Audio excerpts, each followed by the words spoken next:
Hello student, कैसे हो? सब बढ़िया? आप सोचते कि सर ये क्या लेके बैठ गए। भाई मुझे आपसे माहिती तो देनी पड़ेगी, क्योंकि गुजरात माध्यमिक शिक्षण बोर्ड ने अभी ताजेतर के अंदर यानी कि दिनांक 6 अक्टूबर 2020 उस ये डेट पे गुजरात माध्यमिक शिक्षण बोर्ड ने अपने सिलेबस के बारे में कुछ कहा था। उन्होंने वैसे तो एनसीईआरटी वालों ने सिलेबस कब से ओमिट कर दिया था, लेकिन हमारे गुजरात माध्यमिक शिक्षण बोर्ड ने अभी ये 6 अक्टूबर को सिलेबस ओमिट किया है। 30% सिलेबस ओमिट किया है। वो जो सिलेबस जो ओमिट किया है उसकी जो मैं बात करूँ आपसे, तो इस तरह का ये एक परिपत्र हुआ है, एक सर्कुलर इस तरह का बाहर पड़ा है। इसके अनुसार, इसके अकॉर्डिंग इसमें सबसे एक अच्छी लाइन ऐसी है, वैसे गुजराती में लिखा हुआ है, मैं पहले गुजराती में बोलता हूँ कि મુદ્દાઓ અંગેના પ્રશ્નો શાળાકીય તેમજ બોર્ડની પરીક્ષામાં પૂછવામાં આવશે નહીં, પરંતુ આ મુદ્દાઓની શૈક્ષણિક જ્ઞાન શાળાઓ દ્વારા વિદ્યાર્થીઓને આપવાનું રહેશે કે જેથી ભવિષ્યમાં વિદ્યાર્થીઓને શૈક્ષણિક દ્રષ્ટિએ નુકસાન ન થાય। આ રીતનો એક સર્ક્યુલર બહાર પડેલો છે।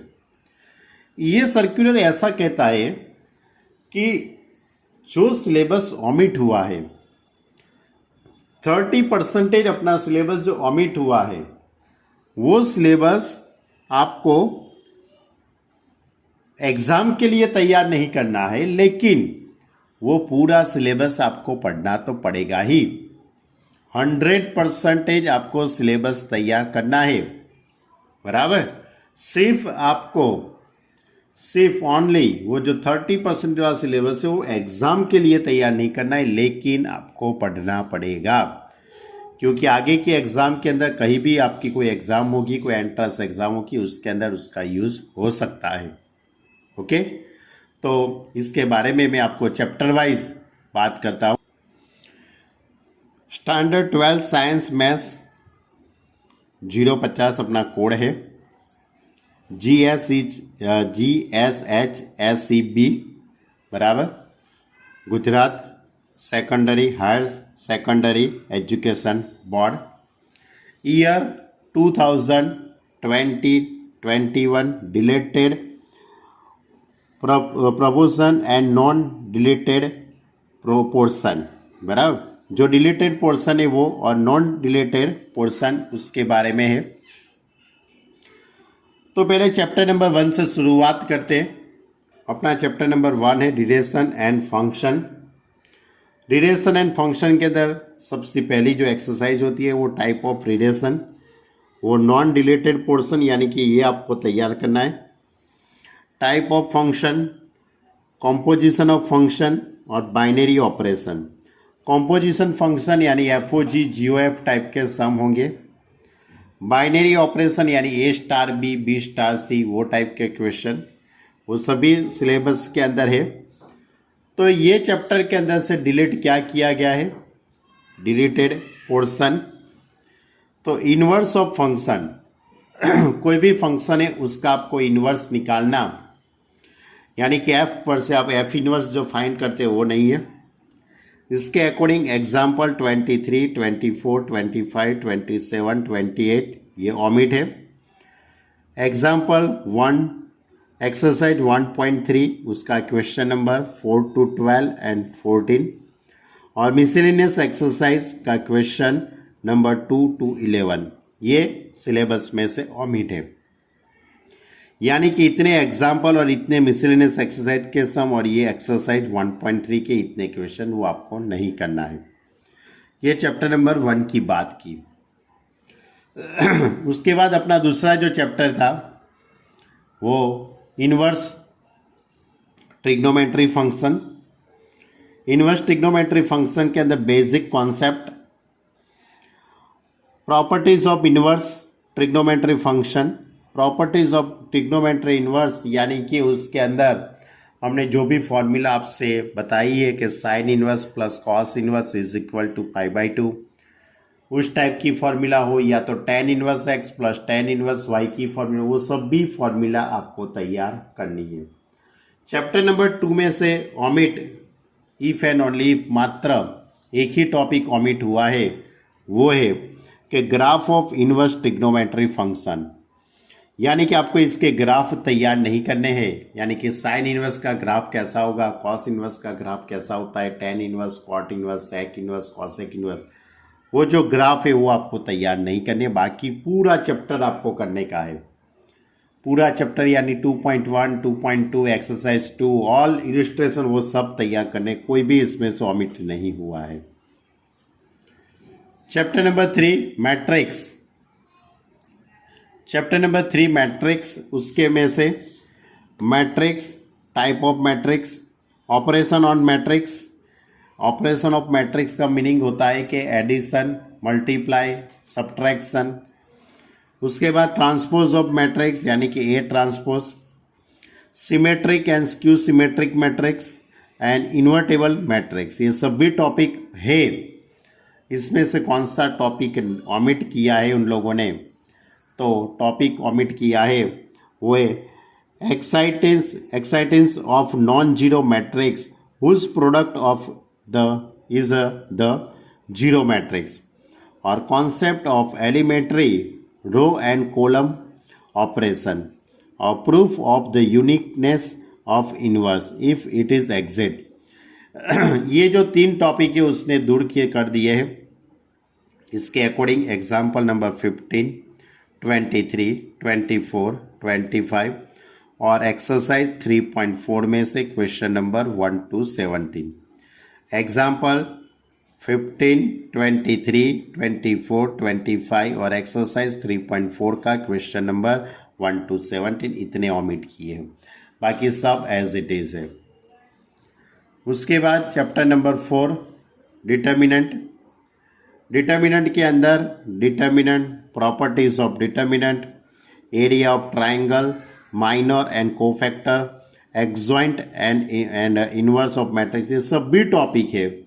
सिर्फ और सिर्फ क्या निकाला है इसमें से, तो इसमें से उसने निकाला है कि consistency, inconsistencies, consistency and number of solution of system of linear equation by example, यानी कि जो इक्वेशन दिए उसका हम सॉल्यूशन निकालते थे, वो जब सॉल्यूशन वाले सब निकाल दिए हैं। जैसे कि 2x + 3y + 7z is equal to 1, x - y + 3z is equal to 1, या तो 2x + 3y + 8z is equal to 9।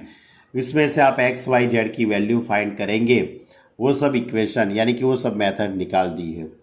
इसके अकॉर्डिंग एग्जाम्पल 27, 28, 29 और 33 नंबर का, और एक्सरसाइज 4.6 ऑल ड्यू, यानी पूरी एक्सरसाइज 4.6 निकाल दी है, पूरी एक्सरसाइज 4.6 ओमिट। और मिसलेनियस एक्सरसाइज में से क्वेश्चन नंबर 16, क्वेश्चन नंबर 16 ये ओमिट कर दिया है। क्लियर? तो ये हमारा कौन सा चैप्टर था, चैप्टर नंबर 4 डिटर्मिनेंट, उसमें से इतना निकाला है। उसके बाद 5th चैप्टर कंटिन्यूटी एंड डिफरेंटिएबिलिटी, इसमें से continuity, exponential and logarithm function, logarithm, differentiation, derivative of function in the parametric form and second order derivative, parametric form यानी dx/dt और dy/dt निकालो। उसके बाद इन दोनों का आप रेशियो लेते हो कि dy/dt/dx/dt, वो सब टॉपिक है। चैप्टर नंबर 5 में से तो कुछ निकाल नहीं सकते, फिर भी उन लोगों ने सिर्फ एक ही टॉपिक निकाला है, वो है रोल्स का theorem and Lagrange mean value theorem without proof and their geometrical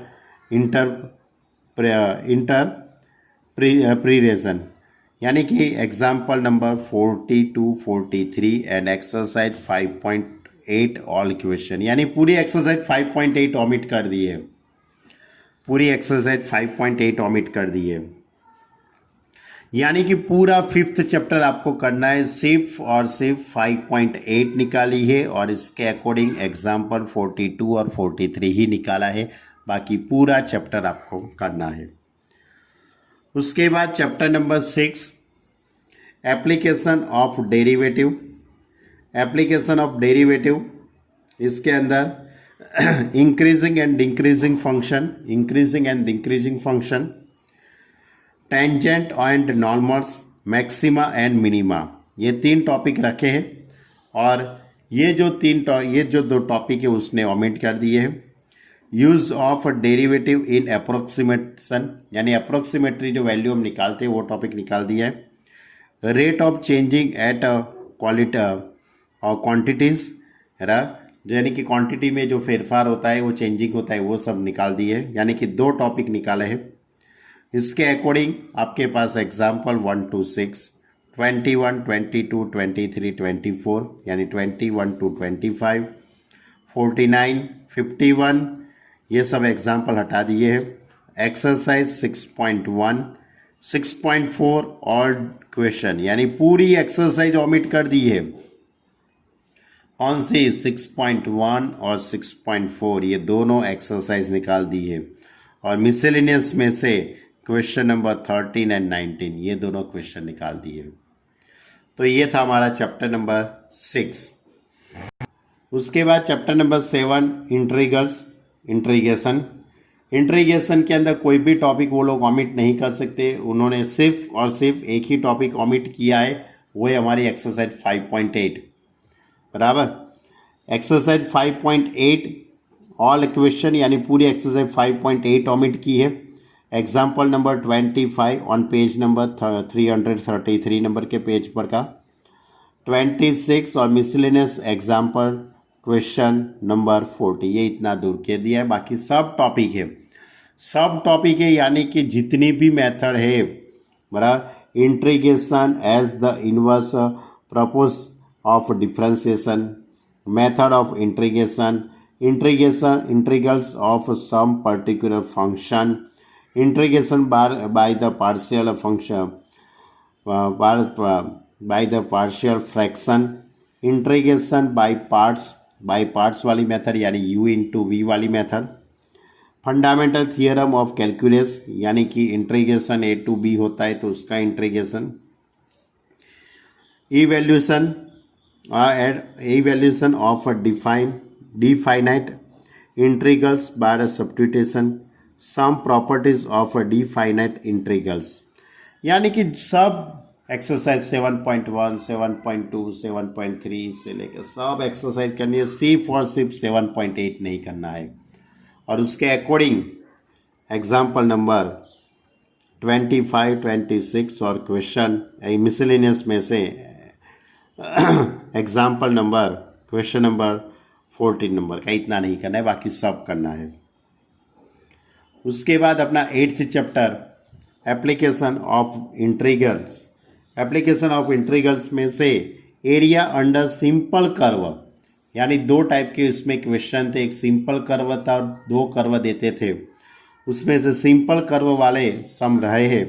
और area between any 2 of the 2 curve above said curves, वो सब सम निकाल दिए हैं, यानी कि पूरी एक्सरसाइज 8.2 उन्होंने निकाल दी भाई, पूरी एक्सरसाइज 8.2 ऑल क्वेश्चन।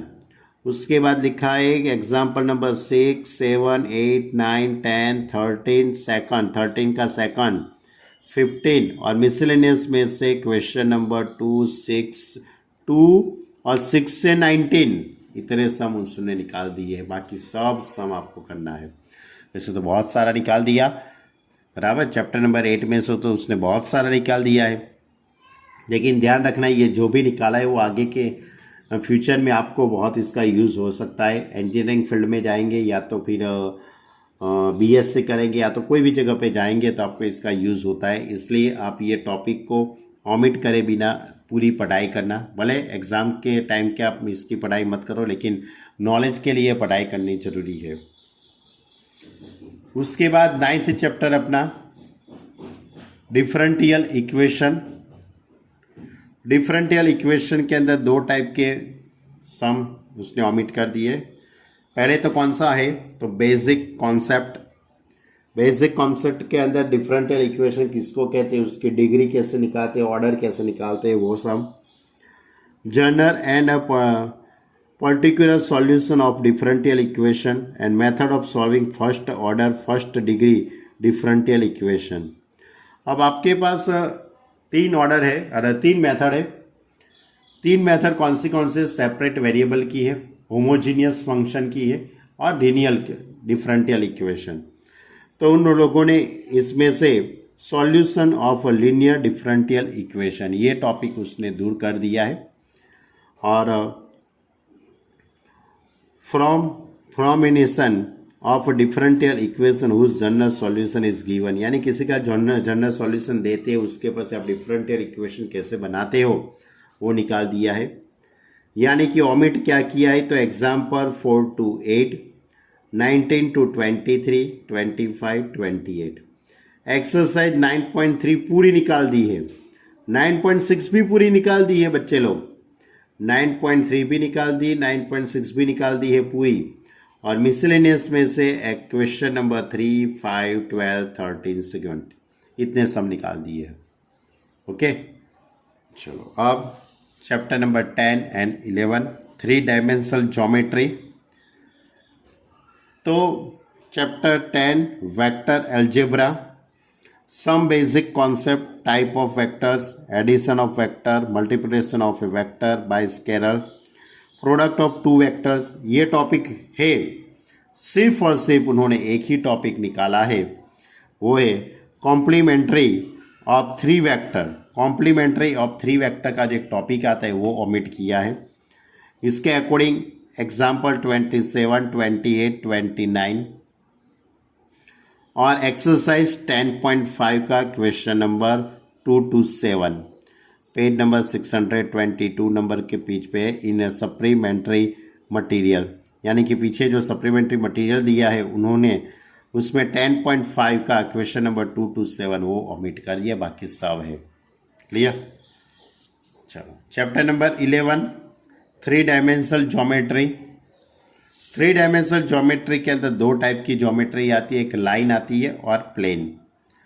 तो पहले तो लाइन की बात करें तो direction cosine and direction ratio of a line, equation of line in space, shortest distance between two line, उसके बाद प्लेन, उसके बाद complementary of two lines and distance of a point from plane.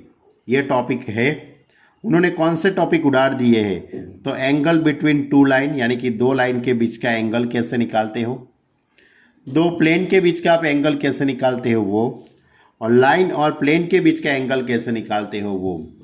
यानी कि एंगल निकालने की जो तीन मेथड है, दो लाइन के बीच का एंगल, दो प्लेन के बीच का एंगल, लाइन और प्लेन के बीच का एंगल, वो सब निकाल दिया है। यानी कि एग्जाम्पल 9, 10 to 9, 10, 22, 23, 25, 26। एक्सरसाइज 1.2 उसका क्वेश्चन 10 और 11। एक्सरसाइज 11.3 का question number 12 and 13 and miscellaneous exercise का क्वेश्चन नंबर 3 and 5। इतने क्वेश्चन आपको नहीं करना है, बाकी पूरा चैप्टर करना है। और ये जो ओमिट किया है उसकी आप फॉर्मूला याद रखना, क्योंकि दो लाइन के बीच का एंगल की ज़रूरत पड़ती है आपको, टू प्लेन के बीच का भी एंगल की ज़रूरत पड़ती है, लाइन और प्लेन के बीच का भी एंगल निकालने की आपको ज़रूरत पड़ती है। ओके, तो ये था हमारा चैप्टर नंबर 11। उसके बाद चैप्टर नंबर 12 लीनियर प्रोग्रामिंग। बहुत ईजी चैप्टर है, बहुत यानी पूछो ही मत, इतना ईजी चैप्टर है ये। तो उसमें दो टाइप के सम थे, प्रैक्टिकली सम थे और ग्राफ वाले। तो उन्होंने ग्राफ वाले रखे हैं और बाकी के सम निकाल दिए हैं।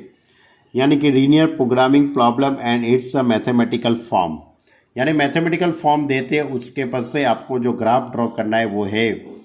और different type of LP linear programming problem, practically problems ये ओमिट कर दिए हैं। और अनबाउंडेड रीजन, यानी कि आप किसी का एरिया निकालते हो तो अनबाउंडेड जो एरिया आता है वो निकाल दिया है, यानी बहुत सारा ओमिट कर दिया है। एग्जाम्पल नंबर 4, 6, 7, 8, 9, 10, 11 इतने सारे सब निकाल दिए। और एक्सरसाइज 12.1 का क्वेश्चन नंबर 4, 6, 9, 10, एक्सरसाइज 12.2 तो पूरी निकाल दी और मिसलेनियस एक्सरसाइज भी पूरी निकाल दी। यानी चैप्टर नंबर 12 तो बहुत छोटा था, उसमें भी बहुत छोटा हो गया, बराबर, बहुत बड़ा फायदा हो गया। उसके बाद चैप्टर नंबर 3 अपना लास्ट प्रोबेबिलिटी। प्रोबेबिलिटी के जो चैप्टर है उसके अंदर 3 टॉपिक है अब आपके पास। एक conditional probability, multiplication theorem of probability और इंडिपेंडेंट इवेंट, ये 3 टॉपिक है। और कौन से टॉपिक दूर कर दिए, देखो बहुत सारे टॉपिक दूर कर दिए इसने। वैसे भी अपने को तो बहुत नुकसान नहीं है, क्योंकि प्रोबेबिलिटी में से जो भी दूर हो जाए वो अच्छा ही है, क्योंकि इसका यूज़ आगे बहुत नहीं होता है, बराबर। Mean variation, standard deviation of random variable, उसके बाद बाइनोमियल ट्रायल्स, उसके बाद binomial distribution, Bayes theorems, random variable and its probability distribution, यानी बहुत सारे निकल दिए। देखो एग्जाम्पल नंबर 15 to 35, कितना बड़ा गिफ्ट दे दिया गवर्नमेंट ने आपको। 15 to 32 यानी बहुत बड़ा गिफ्ट दे दिया आपको। एक्सरसाइज 3.3 पूरी, 13.3 पूरी, 13.4 भी निकाल दी, 30.5 भी निकाल दी। बोलो 3 एक्सरसाइज निकाल दी पूरे के पूरी। और मिसलेनियस एक्सरसाइज का क्वेश्चन नंबर 3, 4, 5, 6, 7, 8, 9 to 13, 15, 16 इतने टॉपिक निकाल दिए, यानी कि इतने सम निकाल दिए। प्रोबेबिलिटी में तो बहुत बड़ा फ़ायदा हो गया आपको हो भाई, वरना प्रोबेबिलिटी एक तो आपको समझने में भी तकलीफ आ जाती। वैसे बहुत इजी था ये तो, बहुत मज़ेदार था, वैसे पढ़ने में बहुत मज़ा आए, ऐसे टॉपिक थे। कोई बात, हम तो सब पढ़ने वाले हैं, हम तो ऐसा तो नहीं है कि ये नहीं पढ़ने वाले हैं। ओके, तो ये था हमारा पूरा जो सिलेबस था, वो 2020-21 का जो ईयर है उसमें से ओमिट करे गए सम है, लिस्ट है पूरा, आप उसको अच्छी तरह से देखना, बराबर। फिर से बताता हूँ, आपको इसके ऊपर डिपेंडेंट नहीं रहना है, आपको पूरा सिलेबस करना है। JEE के लिए, जी एडवांस के लिए, गुजकेट के लिए, यानी बाहर की कोई भी कॉम्पिटिटिव एग्ज़ाम आप देंगे या तो आगे आप इसे स्टडी करेंगे वो इंजीनियरिंग करेंगे या BSc करें या कोई भी फील्ड में जाओ, तो आपको ये टॉपिक ओमिट करेंगे वो यूज़ तो होगा ही कहीं भी। और गवर्नमेंट ने भी बोला है, पहले ही मैंने आपको एक सेंटेंस वो गुजराती में बताया है, बराबर, जो सर्कुलर जो बाहर पड़ा है उसका, कि भाई सिलेबस तो पूरा स्कूल में चलाना ही है, सिर्फ परीक्षा में ये लोग नहीं पूछेंगे, एग्ज़ाम के अंदर ये टॉपिक नहीं पूछेंगे, यानी आपको पूरा सिलेबस करना ही है, बराबर। तो दरेक यानी कि सभी स्टूडेंटों को मालूम पड़ गया होगा मैंने क्या आपको बात बताई है वो, बराबर। मैं ये वीडियो के साथ ये PDF भी मैं भेजूँगा, यानी कि आपको कभी भी देखना हो तो देख सकते हो, बराबर। क्योंकि ये वीडियो होगा वो यूट्यूब पे होगा, या यूट्यूब पे मेरी चैनल पे जाके भी आप ये वीडियो देख सकते हो, कभी भी देख सकते हो, बराबर। 2 महीने, 3 महीने, 6 महीने या तो साल के बाद, बराबर। तो बच्चे लोग अच्छे से पढ़ाई करना, गवर्नमेंट ने फ़ायदा दे दिया है तो उसका आप पूरा यूज़ करो, ऐसा मैं आई होप कि आप सभी को मेरी बातें समझ में आ गई है। Okay student, bye.